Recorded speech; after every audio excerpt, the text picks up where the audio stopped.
akal keempat. Dan benda lainnya itu adalah planet asli atau Zuhal. Jadi planet adalah hasil dari emanasi pada akal keempat. Nah, ketika akal keempat berpikir tentang Allah dan berpikir tentang dirinya, maka muncullah akal kelima dan benda lainnya, yaitu planet Jupiter atau Almutri bersama dengan keduanya. Dari akal kelima muncullah akal keenam. Di akal kelima berpikir tentang Allah dan berpikir juga tentang dirinya, tentang dirinya. Maka muncullah akal keenam dan benda lainnya, Mars atau Matia. Ya. Yang ini planet dari akal keenam berpikir tentang Allah dan berpikir tentang dirinya, maka muncullah akal berpikir dan benda lainnya, yaitu matahari Syamsi beserta dengan keduanya. Dari akal ketujuh berpikir tentang Allah dan berpikir tentang dirinya, maka muncullah akal kedelapan, yaitu benda lainnya itu adalah Zeus atau Al-Zuhari. Dari akal ke-8 muncullah akal ke-9. Akal ke-9 ya, akal ke-9 dari ke-8 muncullah akal ke-9 beserta juga benda lainnya yaitu Paris atau Merkuri dan lain. Dari akal ke-9 maka muncullah akal ke-10 beserta dengan bendanya dan materi utama air, api, udara, dan nah itulah rangkaian daripada emanasi al-Farabi. Jadi ketika Allah berpikir tentang dirinya, maka pada saat itu juga memancarlah kita. Di dalam pilar itu muncullah akal pertama. Akal pertama, ketika kita berpikir tentang dirinya dan berpikir tentang Tuhan, tentang Allah, maka muncullah akal kedua. Akal kedua dan benda pertama, yaitu adalah mati. Oke. Nah, pada akal pertama, di lain kesempatan itu dapat dipakai oleh beberapa ahli lainnya, pemikiran Islam lainnya. Akal pertama itu adalah ruh atau ruhnya Muhammad, atau ruhnya Nabi Muhammad Sallallahu Alaihi Wasallam. Akal pertama itu adalah roh Nabi Muhammad Sallallahu Alaihi Wasallam. Tetapi Al-Farabi tidak menyebut itu. Tapi Al-Farabi tidak menyebut akal pertama itu adalah itu dari Al-Farabi. Maka wajarlah ketika seluruh alam semesta ini, bersaksi kepada Allah Subhanahu wa Ta'ala. Jadi langit bersaksi kepada Allah Subhanahu wa Ta'ala, kemudian planet bersaksi kepada Allah Subhanahu wa Ta'ala, benda-benda hidup dan benda-benda mati juga bersaksi kepada Allah Subhanahu wa Ta'ala. Jadi wajar kalau seluruh benda yang hidup maupun yang mati itu bersaksi kepada Allah Subhanahu wa Ta'ala. Karena Al-Farabi itu adalah acara dari Allah Subhanahu wa Ta'ala. Oke, ini adalah dari Al-Farabi. Jadi emanasi itu pokoknya yang diawali oleh Arazi. kemudian dituliskan oleh Al-Farabi. Gitu. Nah, seperti biasa Pak, penjelasan sudah masuk. Sekarang kita bahas bersama-sama. Nah, bahasan ini Pak, itu bahasan yang bisa saya pahami ketika saya membaca buku-buku dari tulisan-tulisan tentang Al-Farabi. Ya, maka silakan seperti yang pertama yang saya lihat itu adalah Bapak Nasbiullah. Tanya Pak. Bismillahirrahmanirrahim. Terima kasih Pak Dokter. Ya. Ya, sedikit menanggapi Pak Dokter dari yang tadi Pak Dokter sampaikan, itu mengenai filsafat emanasi Pak Dokter ya, mengenai pancaran ya, pancaran sinar. Nah dari sini mungkin tadi Pak Dokter baru satu Pak Dokter ya, baru dijelaskan tentang dari filosofis Al-Farabi ya, mengenai tingkatan atau berpikirnya akal yang pertama, kemudian muncullah akal yang kedua yaitu berupa benda langit ya. Kemudian berpikir lagi tentang Allah. Oh, jadi itu ada kalimat berpikir lagi tentang Allah, baru kita akan muncullah tentang planet yang pertama yaitu Jupiter, dan sampai ke 10 itu berarti materi tentang manusia. Disitulah yang adanya tanah, air, dan udara ya. Itu mungkin ya api, betul. Maaf Pak Dokter. Kemudian ditambah lagi mungkin ini disangkal oleh filosofis yang bernama Hujatul Islam yaitu Imam Al-Ghazali. Dia akan mengatakan bahwasanya mungkin dari segi pemikiran ini Pak Dokter ya, Al-Ghazali itu meluruskan pandangan dari Al-Farabi. Jadi beliau itu kalau nggak salah ada tiga ada tiga pendapat dari Al-Ghazali. Yang pertama, bahwa filsafat itu adalah cara untuk berpikir ya sampai ke dalam-dalamnya, atau disiplin ilmu itu wajib kita ikuti. Dan yang kedua, ada juga Al-Ghazali berpendapat filsafat itu bid'ah, sesuatu yang baru Pak Dokter ya kalau nggak salah. Kemudian yang ketiga, kata Al-Ghazali bahwa filsafat itu kafir apa kufur, saya nggak paham tuh Pak Dokter. Mungkin yang sedikit saya baru baca Pak Dokter, minta diluruskan kembali Pak Dokter. Makasih Pak Dokter. Oke, terima kasih. Nah, Al-Imam Al-Ghazali itu juga tentu kita orang Muslim, orang cerdas juga, orang juga,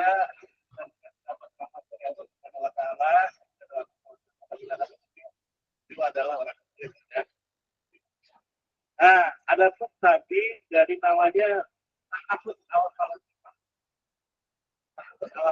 Al-Farabi itu jadi tetap kemajuan dalam berpikir. Ini kemajuan dalam berpikir mencari kebenaran. Satu di antaranya adalah bahwa filsafat itu adalah mendekati kepada Arab, ya. Tapi beliau tidak mengatakan Arab loh, Mbak. Dekati. Aku dekati itu tentunya ada syarat. Dalam filsafat itu ada syarat. Dekati. Jadi filsafat kita masuk ke ranah Arab jika seluruh pemikiran kita itu tentang kebenaran itu tidak dipandu oleh Al-Quran. Itu benar tidak dipandu oleh Al-Quran itu ya Arab.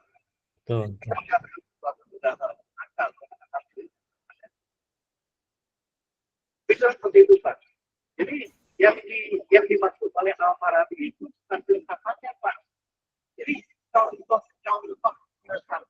dari Al-Farabi. Siap Pak Dokter. Arabi itu yang diangkat.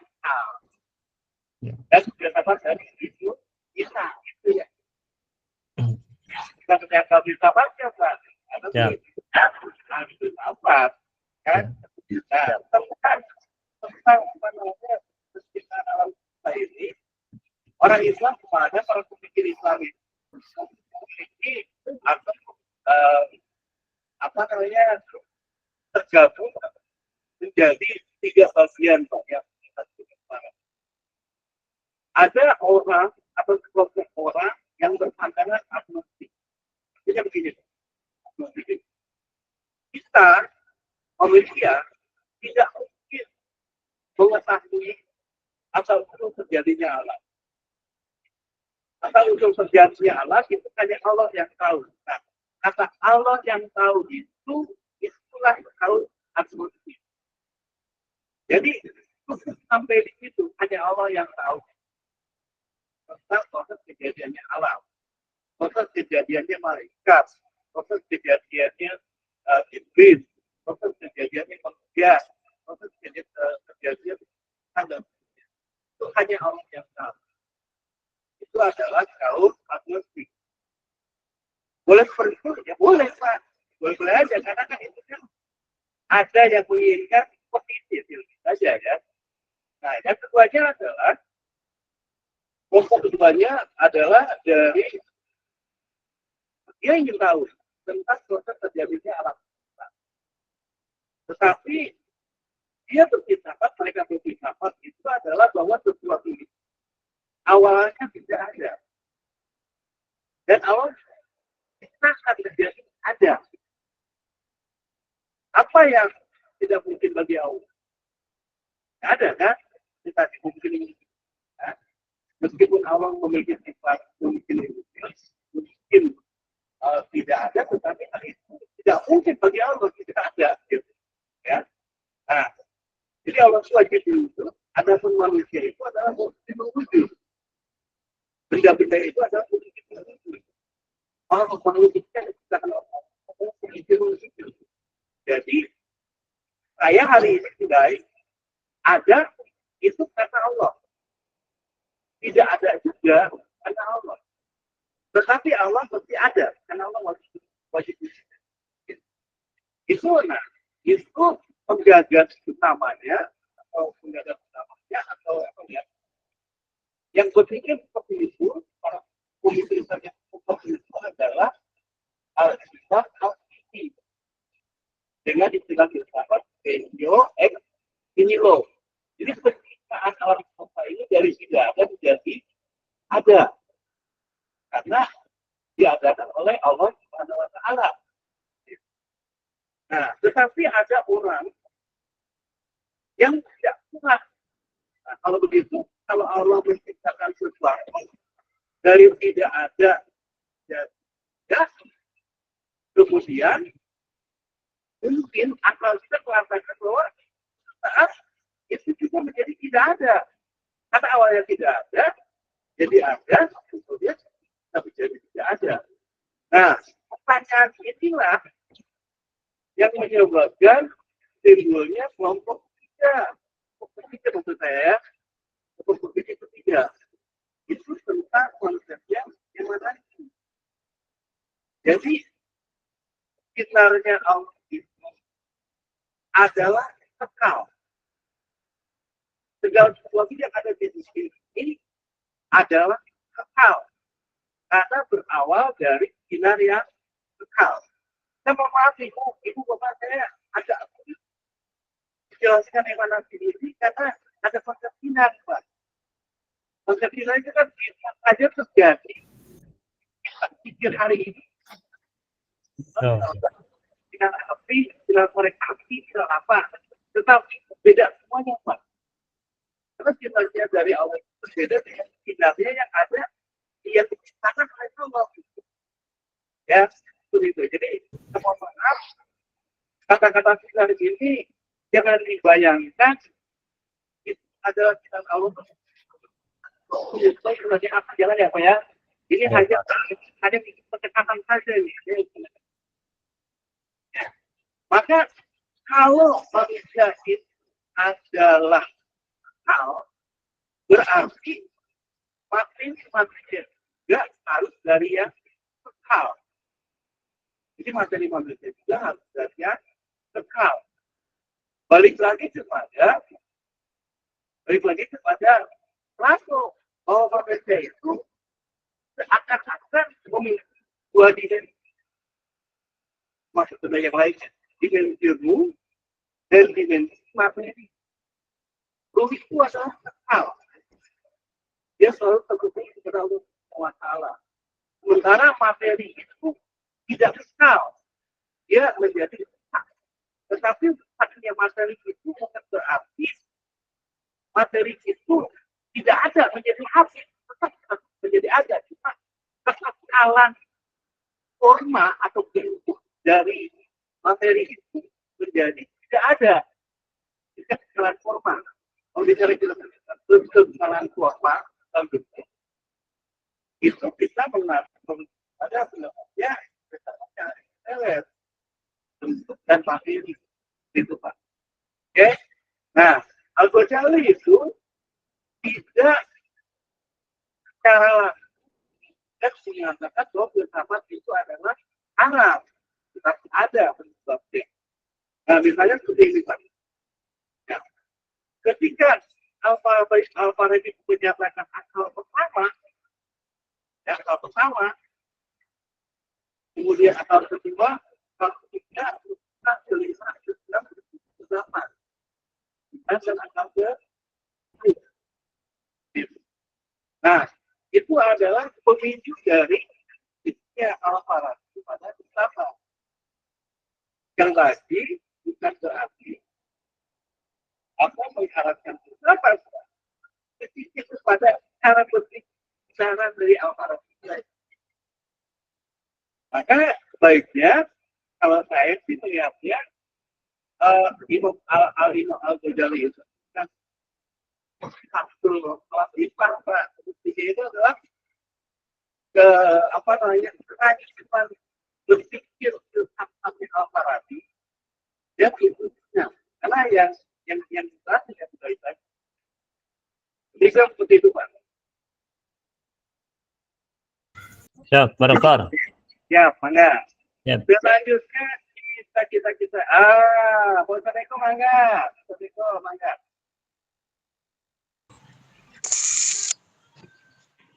Terima kasih Pak Dokter. Ya. Tadi saya menyimak penjelasan Pak Dokter mengenai akal. Akal ke-1, akal kedua, sampai dengan akal ke-10. Dari mulai langit dan sampai dengan ruh dan sebagainya. Saya ingin minta penjelasan dari Pak Dokter.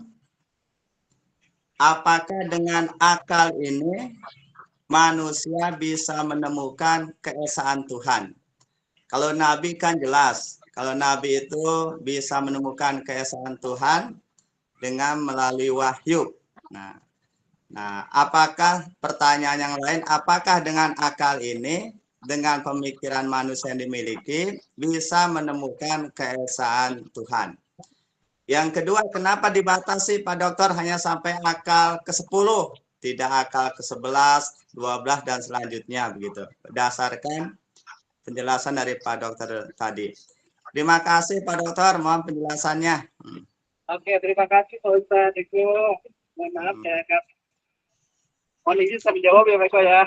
Iya, terima kasih Pak Dokter.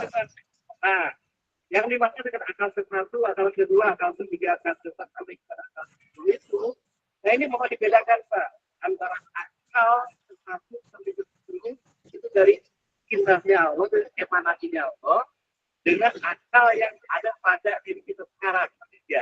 Ya, mau dibedakan, hal yang berbeda. Cuma istilahnya tetap sama akal-akal juga gitu. Karena, karena memberikan penjelasan yang lain, itu agak sulit. Kalau menurut Portino sih agak gampang Pak, agak gampang. Jadi Tuhan itu masih beremanasi memancarkan sinarnya, kemudian maka muncul soul. Nah, itu adalah intelijensi dari Tuhan. Nah, intelijensi itu yang memancar lagi menjadi soul, menjadi jiwa. Nah, jiwa. Kalau kita ngomong jiwa itu maksudnya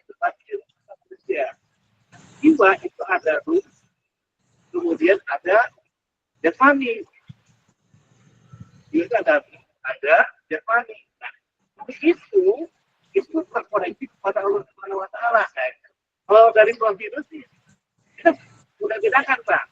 Ya, jadi akal menurut filsafat Barat itu namanya logis. Dalam bahasa Indonesia kan agak sulit ya, Pak. Akal ya, kita tulis itu yang pertama ya. Sekarang sumber ilmu pengetahuan. Nah, Al-Qidus sudah memberikan penjelasan bahwa sumber ilmu pengetahuan itu ada dua. Saat ini, satu yang namanya science. Yang keduanya ada human science. Artinya apa? Human science itu ilmu yang didapat secara langsung dari Tuhan yang atau dari Allah Subhanahu Wa Taala. Yang keduanya adalah human science itu adalah ilmu yang didapat dari sama manusia.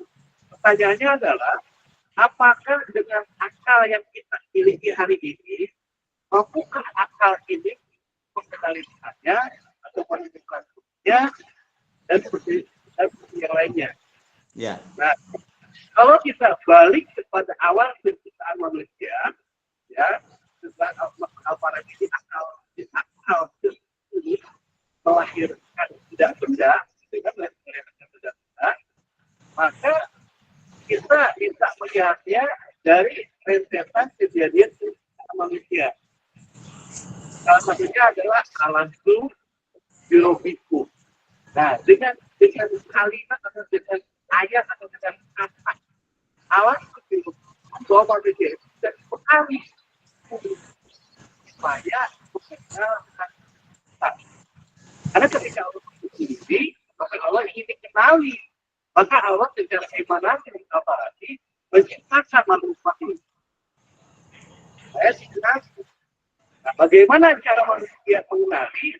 Maka manusia diberikan akal oleh Allah. Maka dalam bahasa Arab, logistikon. Nah, logistikon itu menempel pada soul. Jadi kalau kita manusia ini, bagaimana kita mengenali Allah Subhanahu Wa Taala? Satu, kita bisa dikenali dengan alat biologi itu. Lalu cerita. Oke.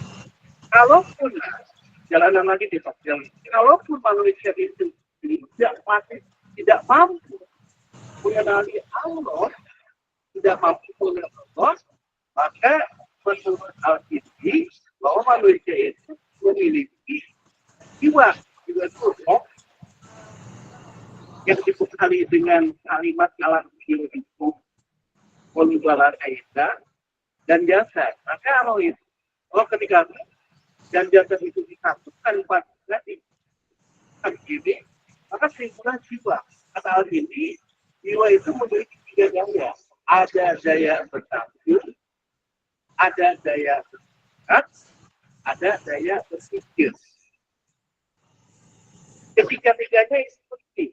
Bernafsu, bersemangat, dan berpikir. Kalau kata Plato, kalau manusia itu dibagi secara jasmani dibagi tiga, dari besar ke bawah itu namanya epithumia, nafsu. Dari pusat sampai dada itu namanya humon, semangat. Dari dada ke atas itu namanya logistikon. Jadi manusia itu kalau ditinggal di tiga bagian maka akan tiga. Epithumia bersuatu itu kalau menurut Al-Qidus namanya daya benar. Daya nafsu. Nah, nafsu apa? Utamanya adalah nafsu syahwat. Syahwat kepada apa? Syahwat yang akan mengajak kepada manusia jauh dari roh. Karena roh itu dekat kepada Allah. Jadi artinya syahwat itu mengajak manusia jauh kepada Allah Subhanahu Wa Taala. Ini adalah oleh Al-Qidus. Nah, dibawalah oleh Al-Farabi bahwa manusia itu tercipta dari emanasi pancaran sinar tadi. Itu tadi ya, Pak. Nah, pancaran emanasi 10 itu menurut Al-Farabi itu adalah tidak lain dan tidak bukan, itu adalah nama-nama malaikat yang 10, Pak. Nama-nama malaikat yang 10. Jadi artinya satu malaikat memiliki tugas memelihara satu alam. Oke, di mana posisi iblis? Nah, posisi iblis. Ada yang mengatakan bahwa iblis itu adalah pemimpin dari malaikat. Betul nggak, Pak Eko? Ada pendapat seperti itu, Pak Eko? Ya. Betul ya, Kak. Makanya ketika iblis itu diciptakan oleh Allah Subhanahu wa Ta'ala dan Allah Subhanahu wa Ta'ala menciptakan namanya malaikat itu dari emanasi lah ya, dari emanasi, maka iblis itu sebagai pemimpin tidak memiliki tugas untuk mengendalikan memelihara alam semesta, karena itu dengan memerintah para malaikat. Gitu kan. Oke. Jadi, mampukah manusia dengan akal yang mengenali Tuhan? Ya, itu Pak Dokter. Ya, mampukah? Aku jawabannya adalah bisa mampu atau juga bisa tidak. Bisa mampu, Bisa tidak? tidak. Kenapa? Balik lagi kepada Al-Quran, Pak. Jadi balik lagi kepada Al-Quran. Tentang Nabi Muhammad yang dinyatakan oleh Al-Quran itu, bahwa Muhammad tidak akan mampu mengibatkan seseorang. Dan kau hanya bisanya memberi petunjuk saja. Karena aku hanya akan memberikan keimanan bagi seseorang. Enggak, Pak Ayat. Kira-kira seperti itu, baik. Jadi, kita bersama manusia itu ada human science, ilmu di antara manusia, karena manusia memiliki kesempatan untuk mengajak orang supaya mengembalikan jiwanya ke jiwa yang mutmainah. Jiwa mutmainah itu apa sih? Itu roh, dalam bahasa filsafat itu adalah roh yang terkoneksi, yang selalu terkoneksi pada Allah Subhanahu wa Ta'ala. Bisa mengenali, juga bisa tidak. Nah, sekarang pertanyaannya, orang itu mengenali adanya Tuhan, oke. Mengenali adanya Allah, oke. Apakah dia beriman? Kan aja sampai sifatnya. Bisa beriman, juga bisa tidak. Nah, ulang sebagai baik, maka ada yang kaum Mu'tazilah. Menurut catatan sejarah, kaum Mu'tazilah itu adalah didirikan ya Pak. Diawali oleh sifat atau perilaku dari Abdul bin Wasil. Betul Pak?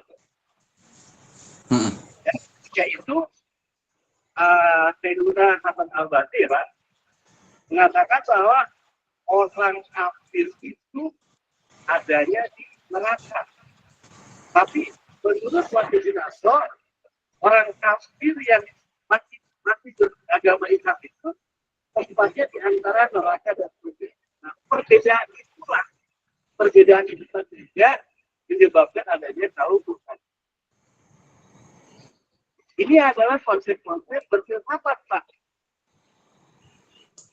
Ini ada konsep-konsep berfilsafat. Jadi Al-Muharram al-Atimah al-Basri, orang kafir itu Islam atau bukan Islam tempatnya ada di neraka. Tapi menurut Wahidin Nasr, orang kafir itu yang masih beragama Islam tempatnya bukan di neraka, tapi antara surga dan neraka. Ini filsafat. Ini tidak filsafat. Betul.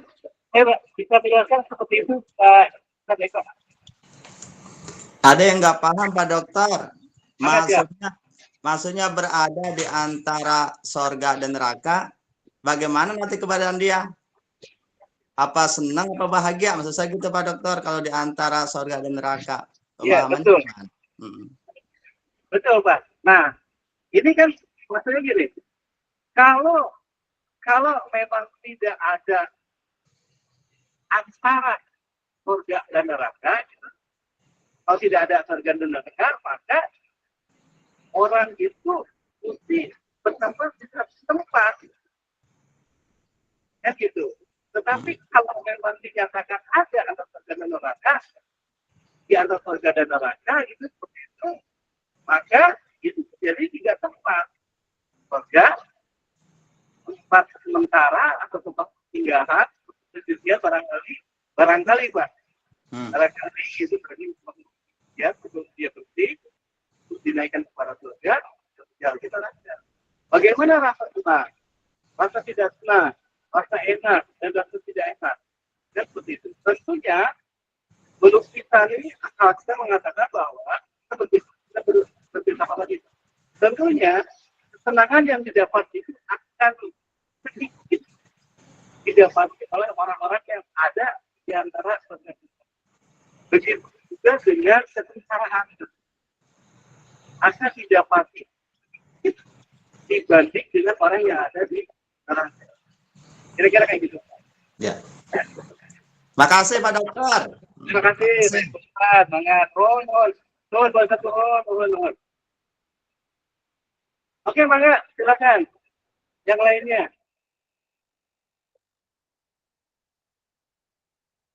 Pak. Gunung Nurjana, Mangga. Terus saja, Mangga.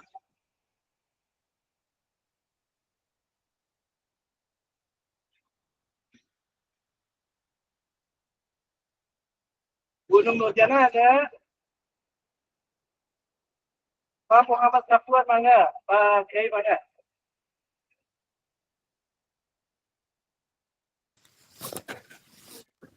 Ya, Assalamualaikum Mbak Dokter. Mangga. Ya, selamat malam teman-teman semuanya. Terima kasih Pak Dokter udah memberikan waktu kepada saya. Begini Mbak Dokter, mungkin dari filsafat ini tentang pemikiran, tentang akal pikiran segala macamnya deh. Saya tuh punya sedikit pertanyaan Pak Dokter. Kemudian Ya. saya itu punya pertanyaan, Mbak. Di sini itu ada kisah tersendiri Pak Dokter. Pada beberapa tahun yang lalu ketika saya ngajar di SMK itu, saya sempat punya temen ngajar itu anak orang Kristen gitu, orang Kristen. Nah, kemudian ketika waktu saya bareng ngajar sama beliau, sempat kita tidak akrab itu. Suatu saat kita pernah ngawas bersama, di situ kita dialog antara agama gitu kan, lintas agama. Akhirnya dia itu merasa saya itu dengan saya nyaman. Kemudian pada beberapa tahun yang lalu, sudah lama sekali Pak Dokter, uh, kemarin malam dia chat saya, dia minta dibimbing untuk masuk ke dalam agama Islam. Yang menjadi pertanyaan saya ini Pak Dokter, dalam pemikirannya teman saya ini, padahal udah lama sekali dia itu kenal dengan Islam, cuman kenapa baru eh, saat ini sekian lamanya dia itu kenal Islam, baru saat ini dia mau siap untuk masuk Islam gitu Pak Dokter. Menurut dari filsafat yang tadi diterangkan Pak Dokter, ini berarti termasuk dari pemikiran yang menurut Al-Farabi yang seperti apa dan bagaimana? Itu aja Pak Dokter, terima kasih. Oke, terima kasih Pak. Alhamdulillah Pak Muhammad Safuan. Mudah-mudahan temannya di Roma di dalam Islam kita doakan sama-sama ya Pak ya. Amin. Dengan pertamanya beliau itu akan membuat kita sebagai lebih pun seperti itu Pak. Jadi orang itu puasa itu sudah mengenal Allah, sudah mengenal Allah sebatas pengetahuannya. Sudah mengenal Allah sebatas. Kemudian karena Allah memberi hidayah yang dapat memindahkan seseorang itu dari posisi ke negatif, itu alhamdulillah memberikan informasi tentang dan apa namanya kenyamanan dalam beragama. Oke, nah, perubahan-perubahan itu tentunya tidak ada paksaan. Ya, dan disampaikan tidak ada paksaan untuk mengubah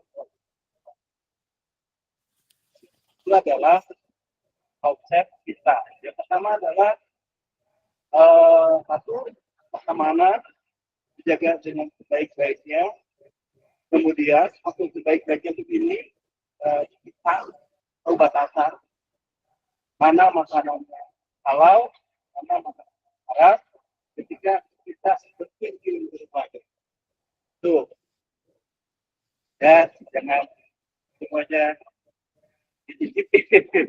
Nah, yang keduanya adalah kita tahu batasan itu adalah ketika ada kewajiban kita untuk melakukan ibadah. Kita seperti apa? Satu untuk mohon diri untuk melakukan ibadah. Itu sih Pak Tua mungkin itu hanya tips saja Pak.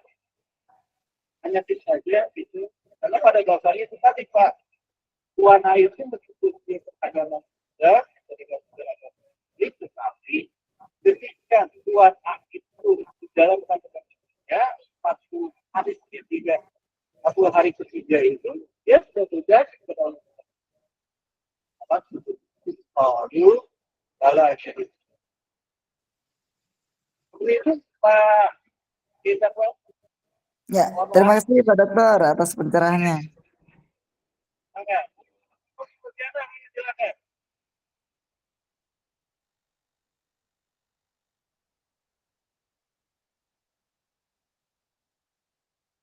Pak Purwawut, silakan.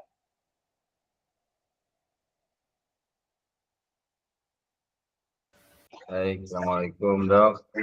Waalaikumsalam warahmatullahi wabarakatuh. Mana Pak Ustaz Tempoh? Mana silakan. Ya Allah. Ini materi yang sangat luar biasa tentunya.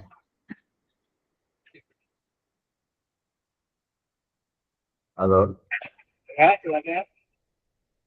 Tentang apa yang disampaikan oleh dokter tadi, filsafat menurut Al-Farabi tentu kita tidak lepas mungkin dari yang namanya apa teori ada dan tiada. Adanya alam semesta dengan adanya Tuhan. Ini tuh kira-kira. Apakah mana yang duluan atau apakah ada jeda ataupun tidak? Yang jelas kalau Al-Quran sudah jelas bahwa hanya penciptaan alam semesta ini melalui beberapa fase.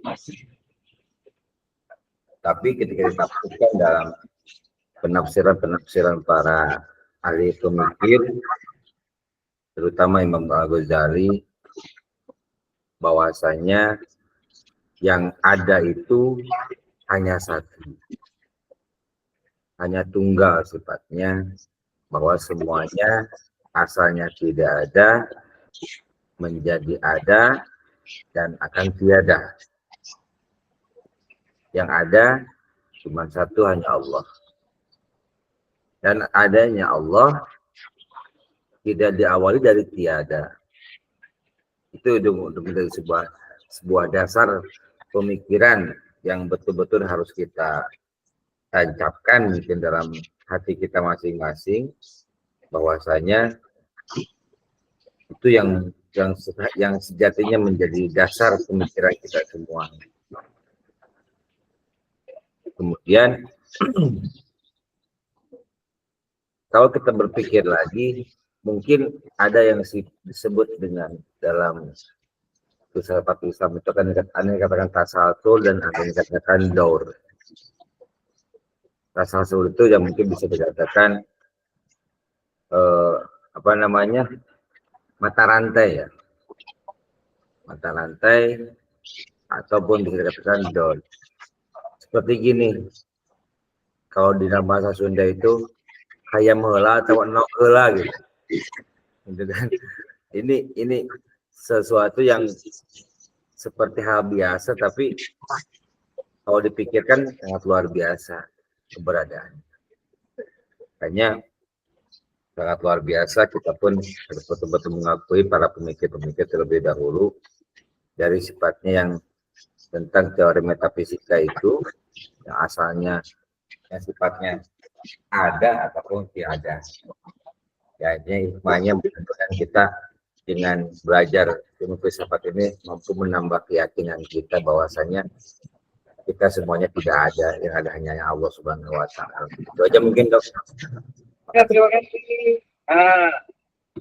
Kalau saya dengar, kemudian saya klasifikasikan, pandangan Bapak itu sudah masuk kepada pandangan panteisme dan panenteisme. Gimana, Dok? Panteisme dan panenteisme. Artinya kesatuan dan persatuan dengan Tuhan. Ya. Nah, jangan diartikan kesatuan dengan Tuhan itu seperti tentara berbaris bersatu dengan komandannya. Yang seperti itu, Pak. Dan jangan diartikan juga atau jangan samakan juga dengan air panas dimasukin kopi, dimasukin gula, dicampur diaduk. Jadi air kopi dan itu satu. Jadi yang dimaksudkan panteisme itu adalah kita menyatu dengan Tuhan. Itu adalah kita mengikuti apa yang diajarkan oleh Tuhan melalui Rasul dan lain-lain. Itu mungkin dikatakan kalau dalam bahasa kita itu mungkin itu kalau itu mah, Dok, mungkin itu dengan dikatakan wahdatul wujud mungkin itu. Nah, wahdatul wujud itu mesti diberi pengertian adalah jadi kita panteisme atau wahdatul wujud itu adalah kita bersatu dengan Tuhan itu artinya adalah kalau dalam bersatu itu artinya adalah kita bersatu dengan aturan yang diberikan oleh Allah Subhanahu melalui malaikat dan para rasul. Ada kalau saja panenteisme itu persatuan Tuhan itu sudah masuk ya, jadi itu juga masih dalam konteks wahdatul wujud. Tapi wahdatul wujud itu kalau dalam terbagi dua, panteisme dan panenteisme.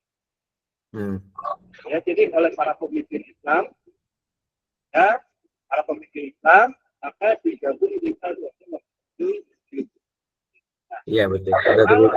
Ya, kalau panenteisme itu persatuan Tuhan itu adalah kata tadi kesatuan Tuhan.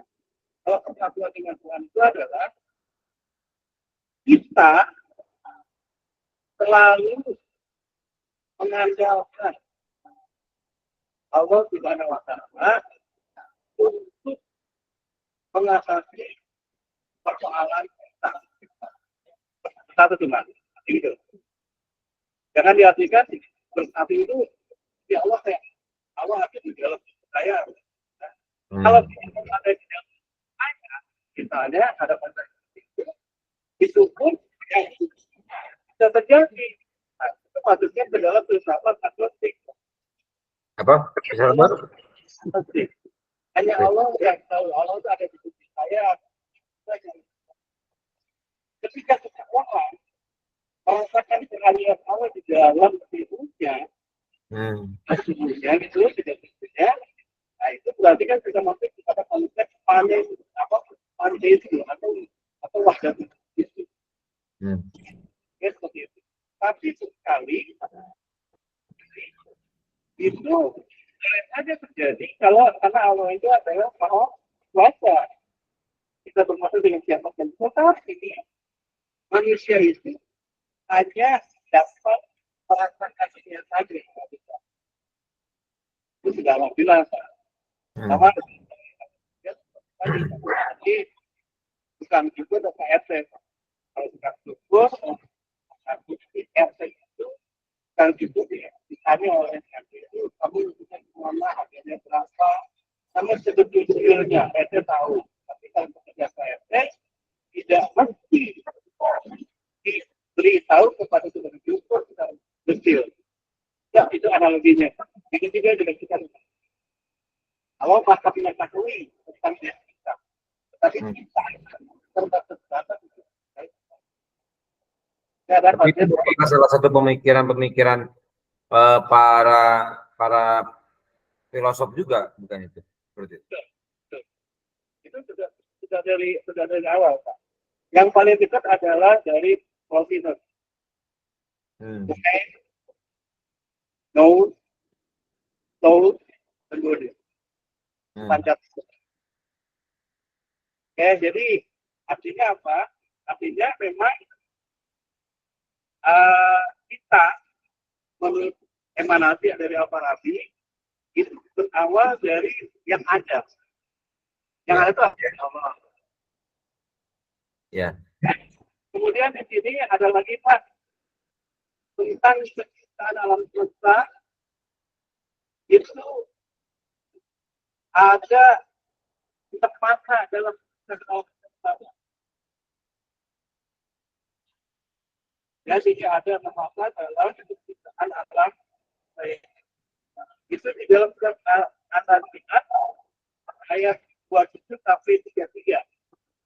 Kata dia itu surat ke-79.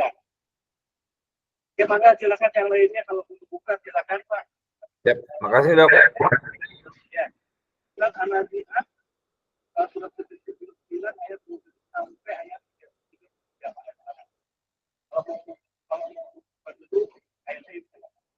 Kemudian saya lanjut kepada Bapak Bangsa dari sedikit Pak ya, sedikit. Baik Pak Dokter.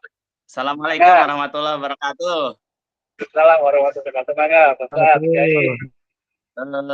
Menarik sekali ini kajian Pak Dokter.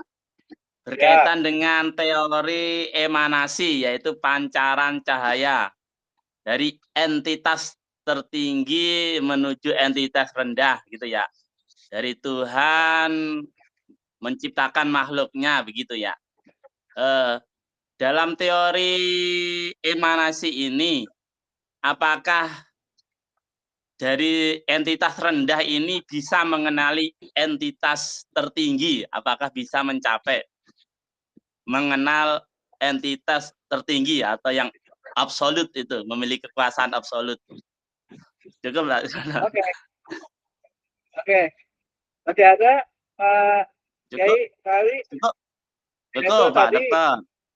Ya, siap. Terima kasih. Mohon izin untuk menjawab ya. Itu tadi sama seperti dari Pak Ustadz Eko, Pak, jawabannya. Jadi kalau dari alkimi itu dan tahap graduate itu, jadi ada alat atas, ada alat bawah. Alat atas itu adalah roh. Alat bawah itu adalah jasmani. Jadi nanti pada ujungnya adalah alat atas akan menuju ke alat bawah. Dari alat bawah akan berbagi pada alat atas. Ujung daripada alat atas adalah alat kepada atas. Jadi antara ruh dan jasmani itu nanti akan kembali kepada alat atas. Oke, itu Pak Ustadz Arif, ya begitu. Nah, baik Pak Dokter, terima kasih. Menarik lagi kalau dari Plotinus, Pak. Kalau menarik lagi dari Plotinus. Sama seperti arti itu ya. Jadi arti itu tadi sudah kasih lagi. Jadi dari Tuhan, panjang, kemudian maka timbullah tahun, intelijensi memancar, maka timbullah tur atau jiwa memancar, maka timbullah jasmani atau materi. Nah, perjalanan pemancaran dari Tuhan kepada materi adalah perjalanan menuju ke bawah. Artinya sama-sama membawa intinya dari Allah Subhanahu wa Ta'ala tadi kepada ini. Nanti dari badan ini Pak akan naik mungkin ke atas. Jadi arah ke bawah dan arah ke atas. Sama seperti api ini Pak. Jadi badan ini nanti tidak ada itu adalah ketika kita meninggal dunia Pak. Jadi dalam konsep filsafat itu tidak seperti itu. Tapi dari filsafatnya Pak Malidir misalnya. Yang ada adalah ada, yang tidak ada tidak ada. Artinya apa? Jasmani ini meskipun tidak ada, waktu tidak ada itu terlihat oleh mata indra, oleh panca indra, tetapi pada hakikatnya dia ada. Ya? Tapi pada hakikatnya dia ada. Dalam hal ini pun jelaskan juga di dalam misalnya di dalam subjektif ya, dalam subjektif, maka ya itu akan dibalikan kepada Allah Subhanahu masing-masing itu akan jadi kita lihat adalah sebaliknya manusia kepada Allah Subhanahu wa taala. Dikatakan manusia itu ketika ada roh dan ketika ada jasa dia. Secara pada Islam memang tidak ada jasa manusia ketika terus ya, tetapi pada dasarnya jasa manusia itu tetap ada. Jadi pada dasarnya jasa manusia itu adalah oke.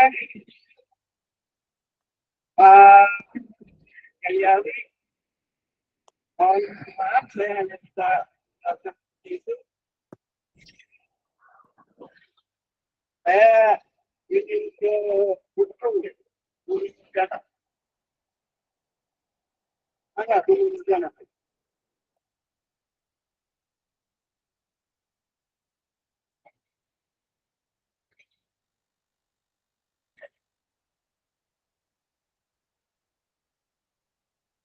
Ada Bulu Negara sebagai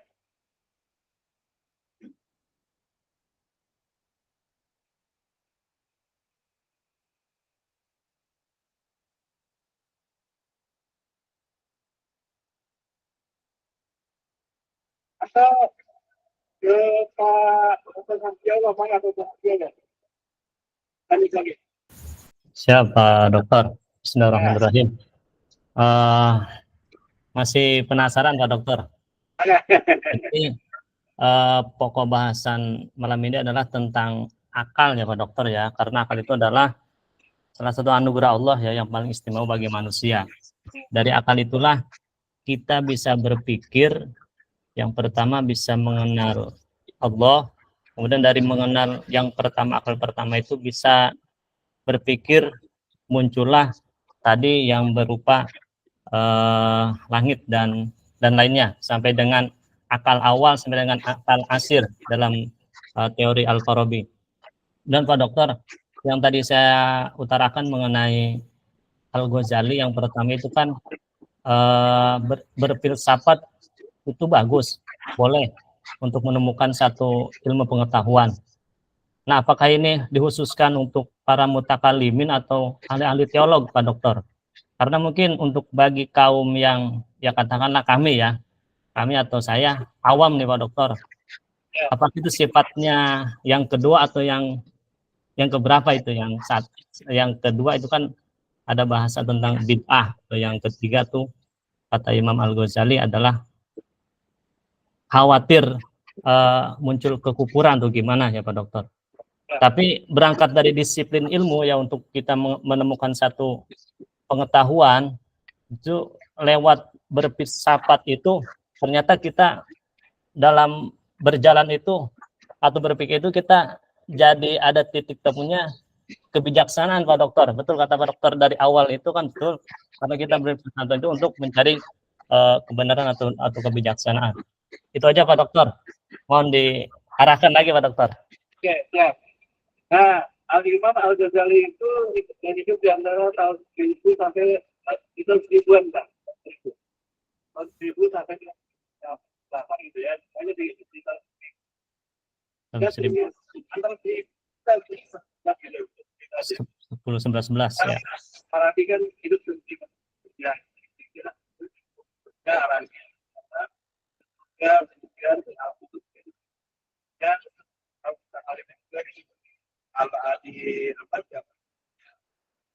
Nah, seperti yang tadi Pak, jadi pandangan orang Islam itu pada umumnya ada bagi tiga. Yang pertama agnostik, yang kedua adalah Geshe-Gesilo, yang ketiganya adalah fanatik. Atau para pemikir yang agnostik membicarakan tentang sesuatu yang tidak bisa dijangkau itu adalah pribadi. Di akal itu tidak bisa dijangkau atau Kita tidak bisa mengamati lagi seperti saja mubazir. Nah, kalau sudah mubazir itu kan bisa. Hah? Nah, haram, Pak. Hanya dua kan? Itu bagi kau. Betul. Dan bagi kau gereja itu loh, kalau orang itu tidak percaya, tidak meyakini, beda pandangannya, bahwa Allah memiliki kekuasaan dengan kalimat saya itu, maka orang itu termasuk tidak ada supaya Allah tadi. Yang adalah dia bisa dia bisa beli, dan dia juga bisa kafir. Nah, itu penting itu. Ya, penting itu. Nah, kalau bagi kaum nanti adalah bahwa alam semesta ini tetap ketika Allah berpikir mengeluarkan jinannya, maka itulah rangkaian. Ya, seperti itu. Jadi, maksud Imam Al-Ghazali yang pemikirannya itu bernuansa kristio et philo. Ya. Jadi bernuansa kristio sebetulnya kan tidak setuju dengan konsep Al-Farabi. Nah, itu ya, Pak ya. Siap, Pak Dokter. Ketidaksetujuan itu Ya. Ya, tidak setuju pada dalam apa? Karena saya baca gitu, terus mendapatkan bahwa Allah mencipta alam semesta itu dengan emanasi atau dengan gitu. Saya menemukan, Pak, yang saya temukan itu adalah ayat-ayat yang gitu. Oh, ini kayaknya sih emanasi Al-Farabi ini. Kayaknya jadi ada dua cara berpikir kita, mau kreatif atau mau emanasi. Tapi secara level saya mendapatkan Pak itu. Pakai emanasi apa naik? Maka yang paling mungkin adalah masuk ke dalam konsep agnostik. Konsep agnostik itu sayangnya bukan kajian filsafat. Karena kan bukan akal kalau ada agnostik. Jadi kan kalau agnostik tidak menggunakan akal karena sudah dibentuk. Seperti itu.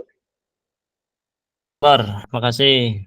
Nah, analisis ini sudah ketemu di biolog tentang apa namanya penciptaan alam semesta ini dengan semata. Belum ada, Pak. Belum ya. Siap. Tahun siapa ya? Nanti tahun nanti An-Naji'at. Naji'at ayat 2 sampai. Jadi penciptaan alam semesta ini dengan semata. Siap. Oke, nah selanjutnya adalah maka dalam konsepnya Al-Farabi emanasi itu, maka wajar kalau manusia alam semesta itu kita batasi saja apa ya, manusia aja ya Pak ya, kita batasi. Maka wajar kalau manusia ketika dia tiada di dunia ini tidak bisa diindra oleh alam semesta, tapi hakikatnya manusia itu adalah ada. Nah, misalnya di dalam surat Yasin ayat 22, segala sesuatu yang ada semua akan kembali kepada Allah SWT. Jadi segala sesuatu yang ada akan kembali kepada Allah. Jadi tiadanya itu adalah tiada dengan Indrawi. Tiada dengan Indrawi. Tidak bisa diindra. Kalau menurut Aristoteles itu adalah dari akal potensial menjadi akal aktual, akal aktual menjadi akal potensial lagi, akal aktual lagi. Nah, perubahan itulah yang ada tertentu. Tapi materi masih ada. Pohon itu adalah akal potensial. Ketika pohon digali 2 meter, 2 meter, 2 meter, maka itu yang 2 meter itu akal potensialnya berubah. Dan akal aktualnya juga berubah 2 meter, 2 meter, 2 meter. Nah, 2 meter itu tidak sama bentuknya dengan pohon. Tetapi materi dari pohon itu masih tetap pohon. Itu kan. Oke, yang selanjutnya adalah dalam surat Yasin ayat ke-12. Bismillahirrahmanirrahim. Allah Subhanahu wa taala menghidupkan orang-orang mati. Berikut catatan amal perbuatannya. Nah, menghidupkan orang-orang mati berikut catatan perbuatannya. Jadi kemudian dihidupkan, biasanya juga dihidupkan kembali. Akal, kita hari ini mengatakan bahwa jasad itu kan sudah hancur, ya, jasad itu sudah hancur. Jadi kalau jasadnya sudah hancur, maka yang dihidupkan kembali itu adalah jasad yang sudah hancur. Tetapi itu ada konsep menghidupkan kembali. Ya, jadi kalau menghidupkan kembali itu berarti hidup seperti awal ketika dia hidup. Menghidupkan kembali, kan? Andai seperti ini kan yang awal saya, Pak. Ketika saya meninggal dunia, kemudian jasad saya dimakan oleh dan lain-lain, maka hancurlah saya, maka Allah Subhanahu wa taala menghidupkan bundai yang mati. Jadi kata-kata Allah menghidupkan kembali berarti saya itu itu ada kata. Oke, di dalam surat Al-Qiyamah yang 34. Apakah manusia mengira bahwa kami Allah tidak akan mengumpulkan semua ini sesuai syarat bahwa tulang tulang itu adalah materi. Menurut Aristoteles, itu dikumpulkan kembali. Nah, dikumpulkan kembali itu adalah didukung kembali menjadi manusia seperti awal ketika di dunia ini. Dan selanjutnya adalah bahkan Allah mampu mendukung kembali dari jemarinya kita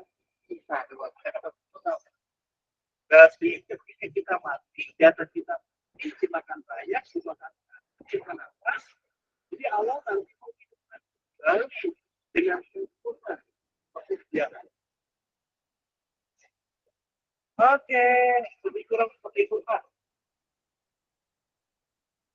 Maka yang lainnya kita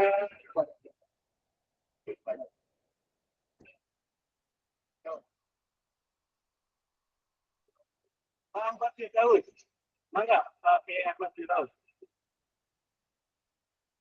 Baik, terima kasih Pak Dokter atas waktunya.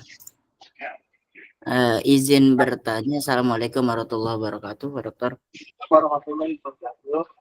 Bicara filsafat Al-Farabi, tentunya mengingat teori emanasi atau pancaran dan konsep akal 1 sampai dengan 10, Pak Dokter, ya, betul ya? Nah, dalam sebuah jurnal yang saya baca tentang filsafat Al-Farabi, secara garis besar Al-Farabi membagi akal menjadi 2, Pak Dokter. Akal praktis dan akal teoritis. Mohon yang saya ingin tanyakan, mohon tolong dijabarkan kembali terkait maksud dari akal praktis dan akal teoritis. Terima kasih Pak Dokter. Oke, terima kasih. Nah, yang dimaksud dengan akal praktis dan akal teoritis itu adalah berbeda dengan hal sedikit pikiran alam praktis. Jadi alam akal teoritis itu yang ada pada akal di kepala kita hari ini, Pak. Dan riset penciptaan satu itu bagi matahari itu. Ayo sekali lagi, kalau dalam bahasa Indonesia, tulis Pak, membedakan antara akal dari emanasi dengan akal yang ada pada ya gitu. Jadi ya, terdiri dari dua akal. Ya, terdiri dari dua akal. Akal teoritis dan akal Praktis. akal teoritis itu adalah yang dimaksud dengan akal teoritis itu adalah akal yang berisikan ilmu pengetahuan. Akal praktis itu akal yang untuk mempraktikkan ilmu pengetahuan. Itu ada yang pada kepala hari ini, Pak. Bukan pada penciptaan awal-awal. Ya, Banyak kan? Makanya kalau di dalam filsafat barat, akal yang ada di kepala itu namanya logikon. Logikon. Jadi kalau akal yang dalam pancaran itu kita dalam itu adalah pancaran itu masuk ke dalam nous. Kan beda tuh Pak. Nous dengan logistikon beda. Tapi kalau dalam bahasa Indonesia ya akal-akal juga gitu Bos. Betul. Jadi nggak sulit itu Pak. Dalam masa iya saya sebut akal B gitu. Nah, jadi kalau akal dalam emanasi itu namanya apa namanya nous. Jadi pancaran Tuhan memanjat dari nous. Sampailah sampailah pada emanasi manusia ini. Manusia ini diberikan akal oleh Tuhan. Nah, yang ada di kita itu namanya logis. Nous, kita ambil yang kita apa namanya ditarik perbedaan. Baik kita memahami gitu ya, Pak ya. Iya. Oke, Pak Ahmad sudah ada, silakan. Cukup Pak Dokter, terima kasih atas waktunya. Selamat tetap semangat ya Pak ya. Ya, siap Pak Dokter. Oke, kemudian saya lanjut kepada Bapak Ahmad Buntako. Mangga Pak Ahmad Buntako. Assalamualaikum warahmatullahi wabarakatuh. Waalaikumsalam warahmatullahi wabarakatuh. Mangga Pak Ustaz. Ya, terima kasih Pak dosen dan teman-teman semua. Berkaitan dengan materi hari ini ya, khususnya terkait emanasi tadi ya, Pak dosen sempat juga disinggung oleh Kiai Abdul Rauf ya, pertentangan antara pandangan ya Tuhan dan alam semesta, baik itu tadi secara teori emanasinya Al-Farabi dan tadi dari bahwa alam ini ada dari ketiadaan gitu ya, dari Pak Kiai Abdul Rauf tadi disampaikan ya. Yang pastinya dua teori ini ya, baik dari emanasinya Al-Farabi ataupun bahwa wujud alam semesta ini berasal dari ketiadaan, itu pastinya mungkin ya jika ditelisik dari ayatnya Al-Quran pasti atau mungkin pasti ada ya terkait dua teori tadi ya, baik itu pandangan Imam Al-Ghazali yang menyatakan bahwa alam semesta ini atau yang biasa kita dengar ya kun fayakun ya, jika Allah berkehendak ya pasti akan jadi ya, tanpa harus ada teori tadi atau emanasi tadi, pancaran-pancaran yang mewujudkan dari jiwa atau dari akal pikiran jiwa sampai ke alam semesta ya, dari yang tingkat tinggi sampai ke tingkatan yang paling rendah. Tapi di kedua teori ini pastinya kan kita pernah mendengar juga ya, tadi ada ayatnya kun fayakun ya, atau ada juga mungkin dari teori emanasi ini sepertinya mengingatkan kita atau khususnya saya pribadi ya terhadap surat An-Nur yang bunyinya Allahu nuru samawati wal ar masalah nurihi kamiskatin fiha misbah al-ayah ya. Seperti ayat tersebut sepertinya ya menggambarkan teori emanasi ini ya, walaupun tidak lebih spesifik atau seperti apa ya, mungkin tergantung pemahaman saya pribadi ya,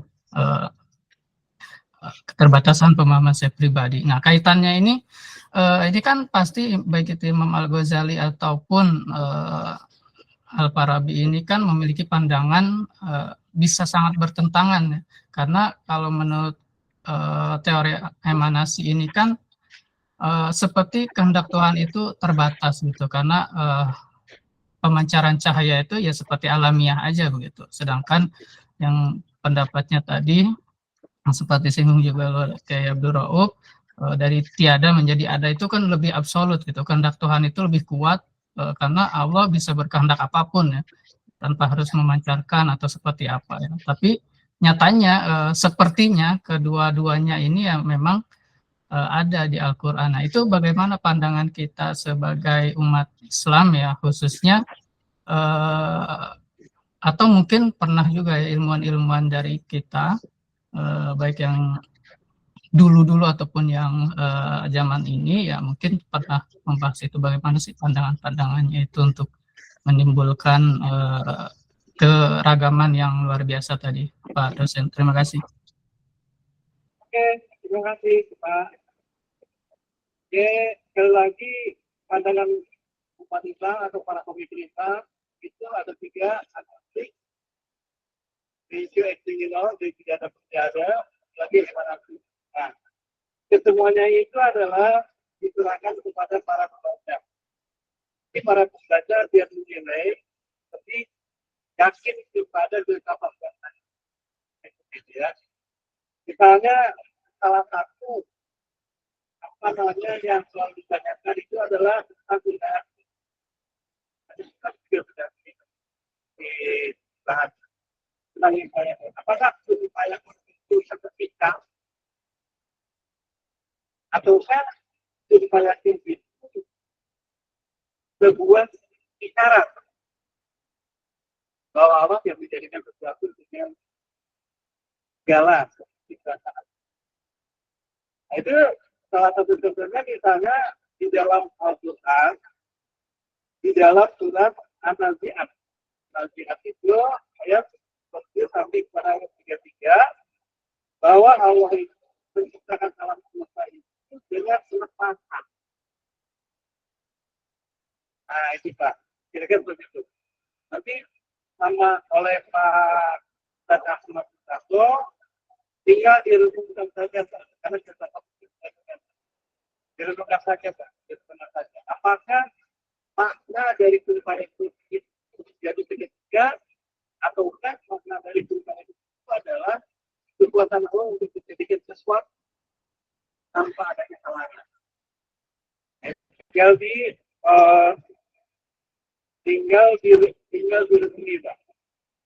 di sana gini. Di dalam surat An-Nazi'at ayat 7 sampai 3. Masa kesat ayat 7. Alam semesta pertama terjadi. Masa kedua ayat 8. Pengembangan dan penyempurnaan alam semesta.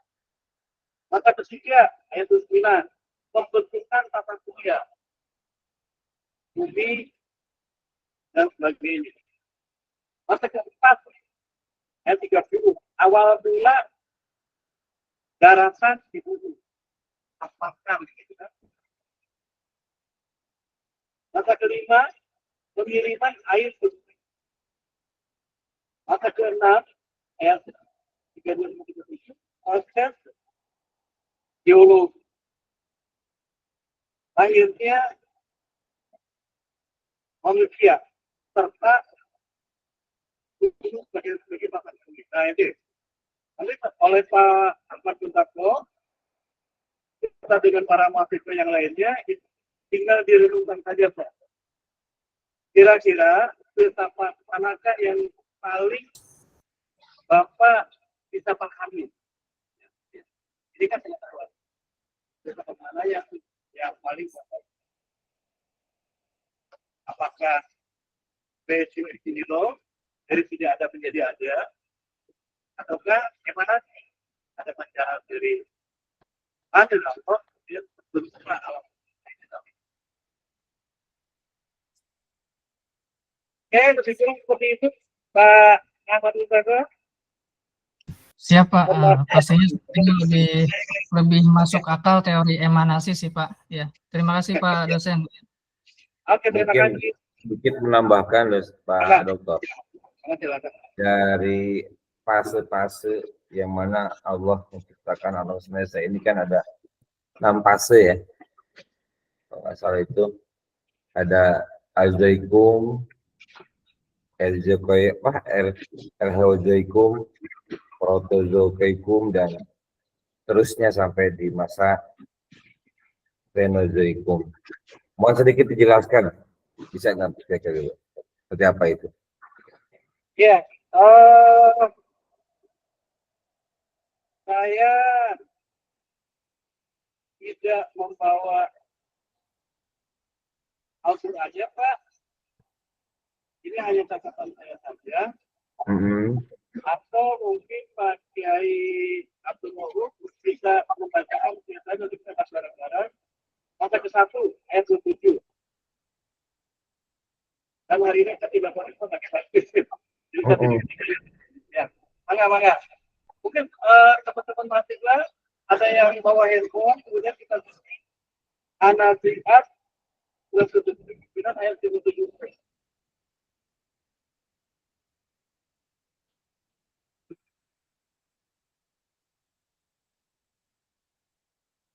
Silakan kalau ada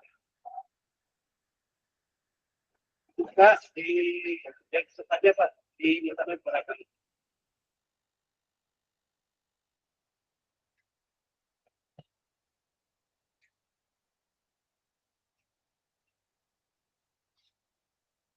Oke, sementara kita menunggu dari Pak Abdul Rahim, kita masuk kepada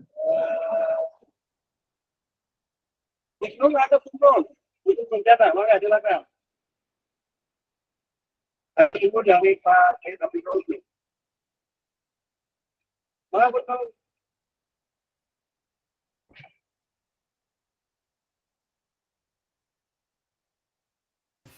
Gimana berapa? Sudah ketemu pakai Abdul An-Nazi'at 27-33 sudah 79 pakai An-Nazi'at ya? Ya, surat 79 ayatnya 27-33. An-Nazi'at 27. Ya betul, itu Pak. Kita sama-sama bahas ya Pak. Baik. Sudah. Ya, Pak.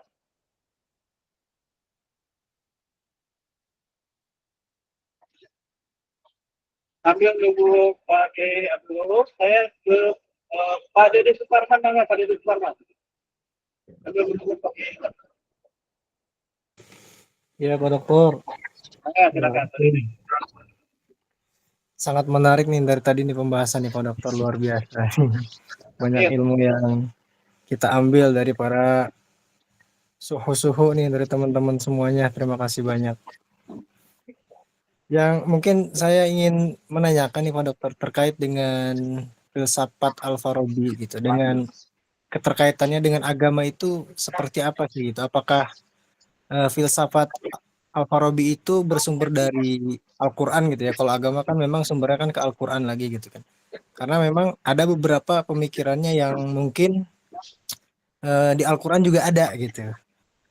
Apakah pemikiran itu memang awalnya bersumber dari Al-Quran atau seperti apa gitu Pak Dokter? Terima kasih, itu saja Pak Dokter. Oke. Terima kasih Pak. Bentar kita ke Pak Kiai Abdul. Pak Kiai Abdul, sudah ketemu Pak? Bentar ya. Jadi bentar ya.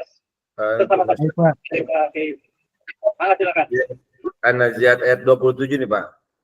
Ya betul, silakan. Ayatnya berkata Bismillahirrahmanirrahim. Allah berfirman, "Antum asyaddu khalqan minas sama banaha." Apakah penciptaan kamu yang lebih hebat ataukah langit yang telah dibangunnya? Di sini ada tafsiran yang mengatakan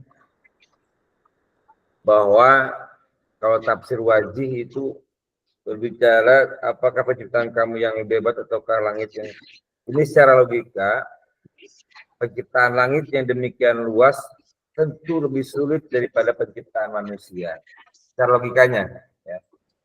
Tapi ada juga tafsir tahlili di sini, bahwasanya ayat ini menghimbau kepada manusia untuk menggunakan akalnya, menggunakan akal dan pikirannya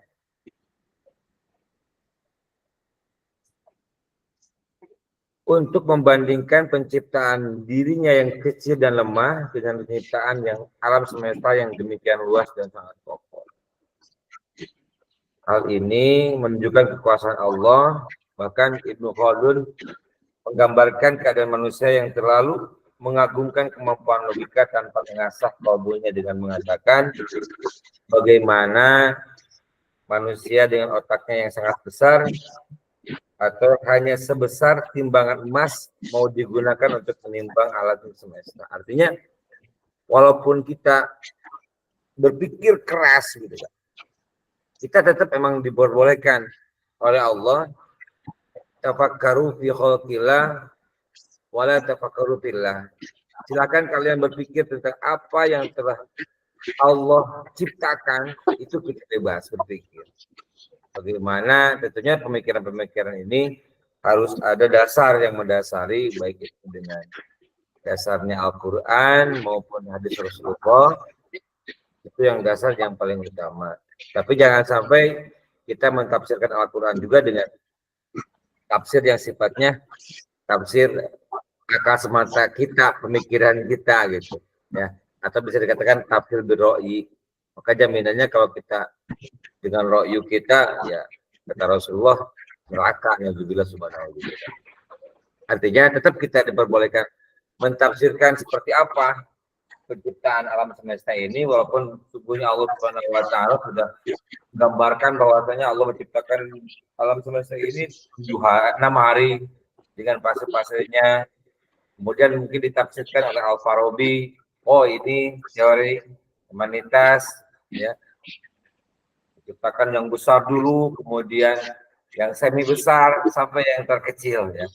Walaupun pada sejatinya, ya, ini la'allakum tatafakkarun, supaya kalian semuanya berpikir.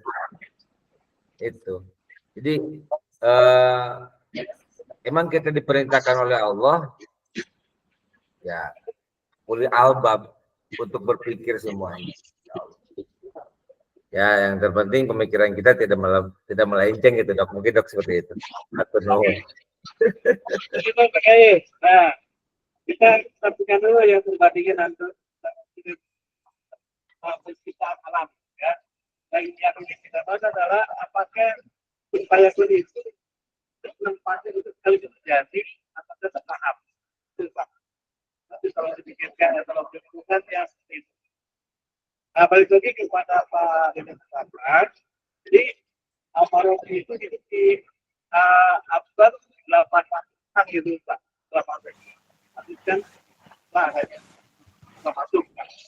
Tapi pikiran tentang filsafat itu dipengaruhi juga oleh Protagoras atau kemudian Socrates dan Pitágoras. Itu pada itu ada pengaruhnya. Jadi misalnya dalam konsep emanasi misalnya. Nah ini salah satunya adalah yang tadi dari Pak Ki Abdul itu tadi. Ya betul, nyambung tadi. Nah,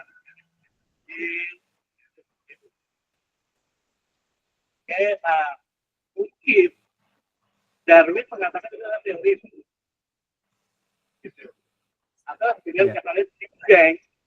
Teori Big Bang ini kan permintaan antara matahari dan Iya, awalam yaralil samawati karena tarakun kefatar sauma wajana minal ma'i kullu shay'in hayyin qala yu'min. Big Bang itu. Ya, Big Bang. Ya berarti Kalau misalnya ya pasti pintar. Kan itu banyak kan Allah yang tahu, Allah yang pikir, Allah yang buat, Allah yang ciptain, Allah informasikan kepada umatnya yang memperciptakan.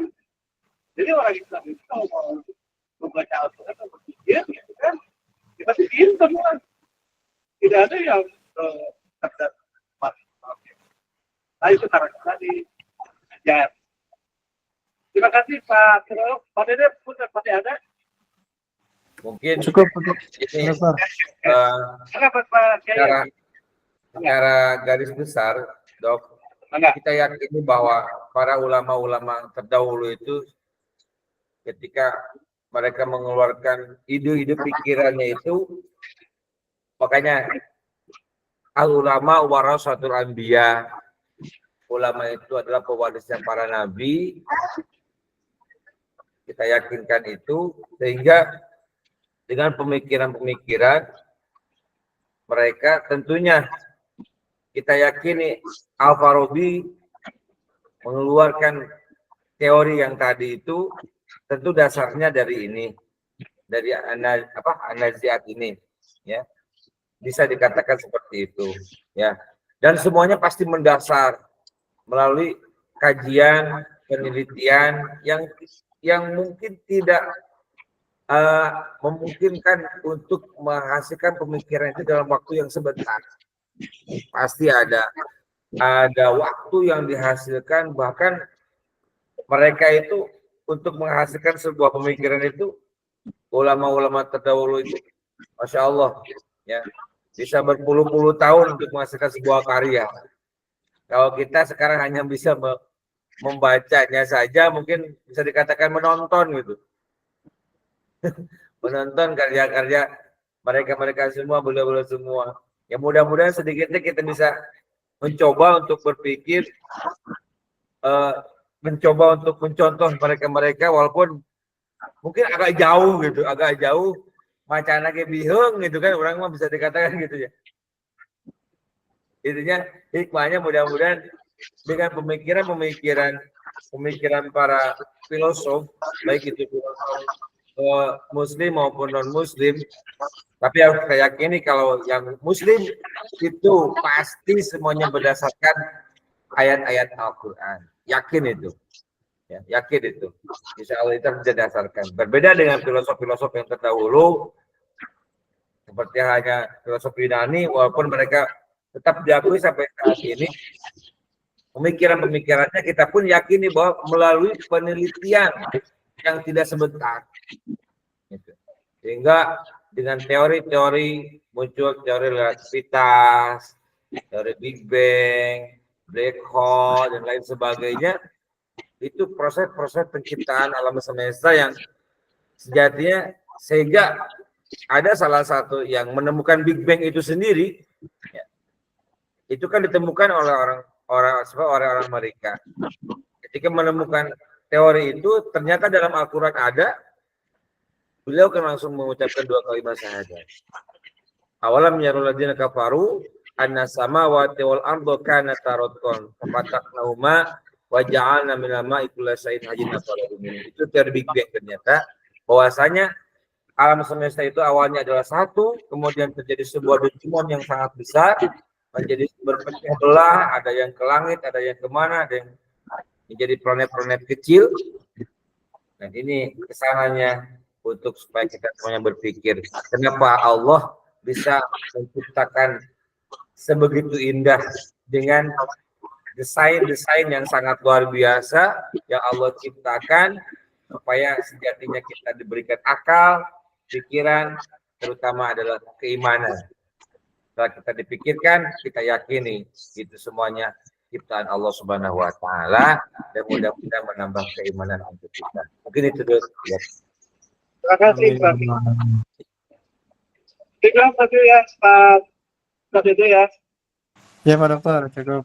Masya Allah, terima kasih nih Kiai Rob. Saat ini apa namanya, sumber ilmu itu 2, Pak. Ada define science, ada human science. Human science adalah sesuatu yang didasarkan langsung oleh Allah. Pada siapa? Pada orang-orang yang dipilih oleh Allah, gitu. Dikasihnya kan? Karena tadi kalau pakai Abu Bakar pada lalu itu warisan para nabi. Esensi dari ilmu Allah itu pada para ulama. Kita hari ini mudah-mudahan juga tidak mendapatkan dari Allah kan, tapi kita ada human science itu ilmu tentang manusia gitu kan. Saya dengar dari kalian, saya dengar dari KDT, saya dengar dari Santo, saya dengar dari Pak Jauh, Allah, alif, ya Allah, ya berarti kan tambahan ilmu buat. Oke. Terima kasih Pak Dede. Ibu hari ini dapat bergabung bangga, silakan. Hari ini.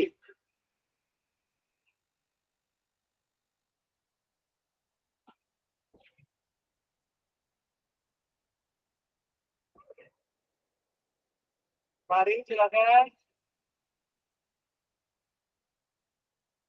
Kalau pakai satuan, ya, kita lanjut kepada Ibu Nurdiza. Nurdiza dan Juma. Silakan Ibu.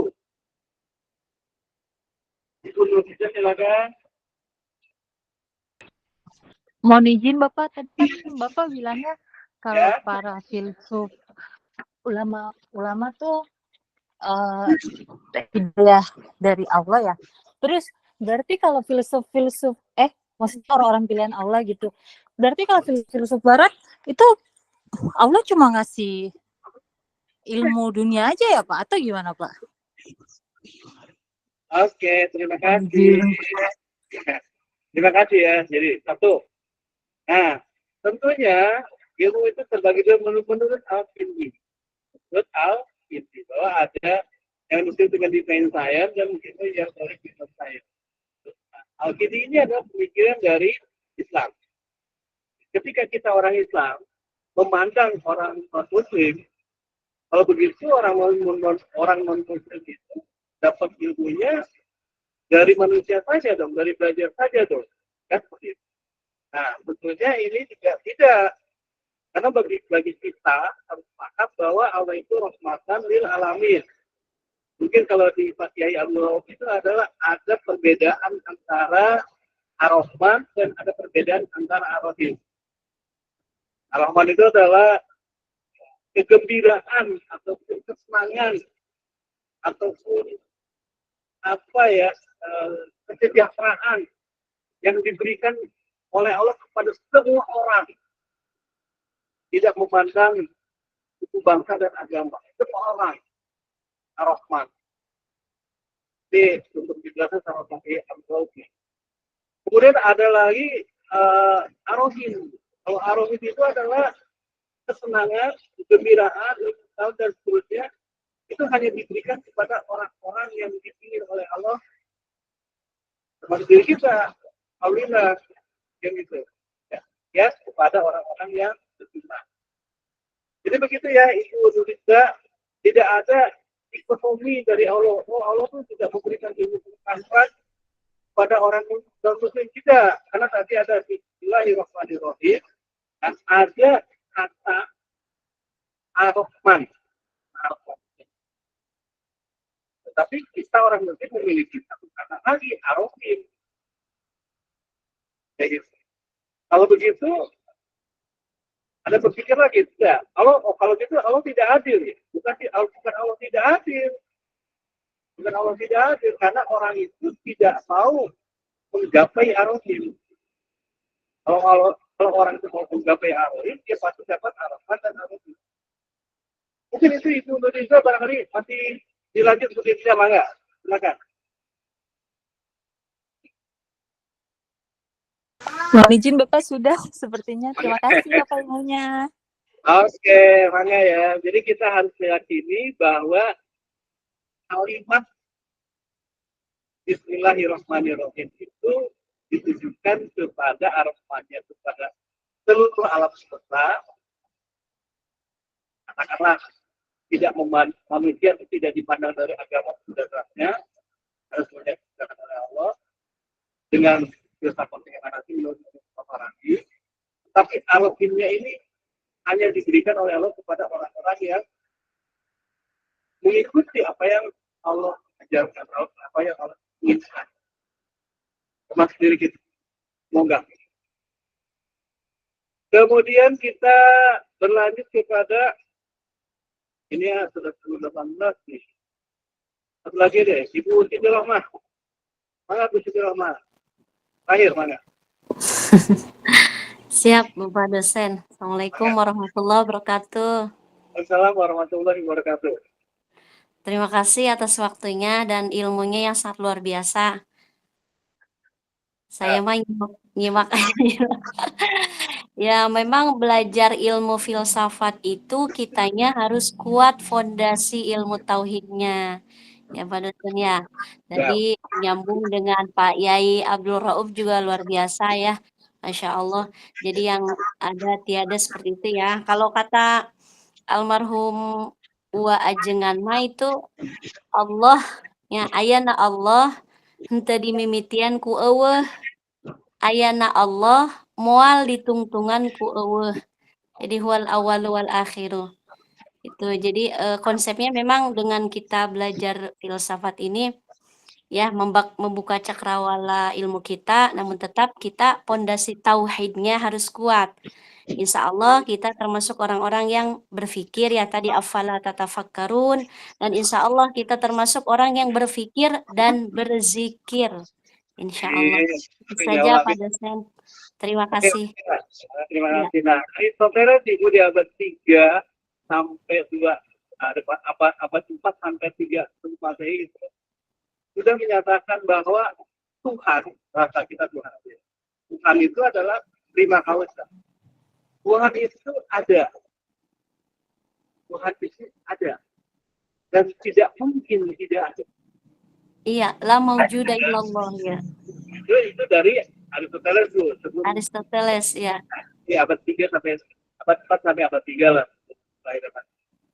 Sudah menyatakan itu. Sudah menyatakan itu. Namanya prima causa. Allah, Tuhan itu masih ada. Dan tidak mungkin Tuhan itu tidak ada. Apa buktinya Tuhan itu ada? Yang pertama ada di peraturan alam. Ya, adanya di peraturan alam itu bukti bahwa Tuhan itu ada. Kalau Tuhan tidak ada, ya alam dimungkinkan tidak teratur. Iya. Masuk lagi kepada filosofinya Al-Sindi. Ada wajibul wujud, ada wujud dari di dunia Islam sudah apa namanya keren lah itu wajibul wujud dan wujudul wujud. Wajibul wujud itu adalah bahwa Allah itu wajib ada. Kalau Allah itu memiliki kemungkinan tidak ada, kemungkinan itu tidak wajib buat Allah. Atau kemungkinan itu tidak mungkin. Gitu. Itu bahasa filsafat itu putar saja mungkin. Ya. Jadi wajib wujud sama mungkin wujud. Ya Allah itu wajib wujud, Allah itu ada. Meskipun Allah memiliki sifat mungkin wujud, mungkin ada, mungkin tidak ada, tetapi kemungkinan wujud itu tidak mungkin bagi Allah. Karena tadi wajib wujud. Iya. Bagi saya wajib wujud. Itu adalah mungkin. Bagi itu yang ditiadakan oleh Tuhan. Kira-kira seperti itu. Iya, dan pada akhirnya kita sebagai orang yang beriman yang tadi itu ya, jadi la maujuda illallah, la ma'buda illallah, la matluba illallah, la maqsuda illallah. Itu 4 aspek. Ya, Pak. Terima kasih Pak Dosen. Ya. Oke, lanjut ya, kita lanjut. Nah, menurut Protagoras, Tuhan itu namanya Tuhan. Tuhan. Jadi nanti ada nol. Nol itu menuju kepada Allah, kepada Tuhan. Nol menuju kepada Tuhan. Body juga menuju kepada Tuhan. Terima kasih, waktunya sudah 10.22. Saya memberikan penghargaan kepada Bapak Kiai Abdul Rauf untuk kita malam ini dengan doa. Mana Pak Kiai?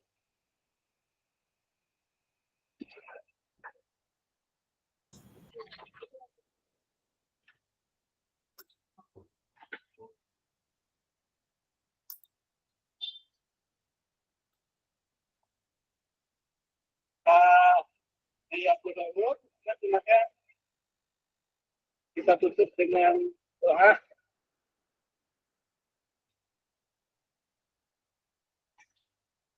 Oke, kalau tidak ada eh, kepada Bapak ya Allah, enggak, Pak ya Allah, mohon penawanya untuk menutup temuan kita. Yang lain aja Pak Dokter. Pak Eko Pak Dokter, lebih alim. Oke, Ya. ini Pak Eko, saya menyampaikan amanat dari Pak ya Allah. Lebih alim Pak Eko, mangga. Mangga, Pak Ustadz Eko, mangga. Mohon didoakan Pak, supaya kita berkah Pak. Amin. Bekasi naik motor. Terima kasih Pak Dokter. Bismillahirrahmanirrahim. Allahumma sholli ala sayyidina Muhammadin fil awwalin wal akhirin. Wa barik wa salim radhiyallahu ta'ala an sadatina ashabi rasulil ajmain. Amin. Bismillahirrahmanirrahim. Alhamdulillahirabbil alamin. Hamdan yuwafi amma wa yukafi mazidah. Amin. Amin. Syukru kama yang bagi li jalali wajhikal karim wa adhimi sultanik. Amin. Allahumma sholli ala sayyidina Muhammad wa ala ali sayyidina Muhammad. Salatan tuballighuna biha kulla maqsud. Ya Jawadu ya Ma'budu ya Rahimu ya Wadud. Allahumma sholli ala sayyidina Muhammad wa ala ali sayyidina Muhammad. Salatan tuballighuna biha kulla maqsud. Ya Jawadu ya Ma'budu ya Rahimu ya Wadud. Allahumma sholli ala sayyidina Muhammad wa ala ali sayyidina Muhammad. Salatan tuballighuna biha kulla maqsud. Ya Jawadu ya Ma'budu ya Rahimu ya Wadud. Rabbana atina fid dunya hasanah. Amin. Subhana rabbika rabbil izzati amma yasifun. Wa salamun ala mursalin walhamdulillahi rabbil alamin. Amin. Kabul. Kabul. Kabul.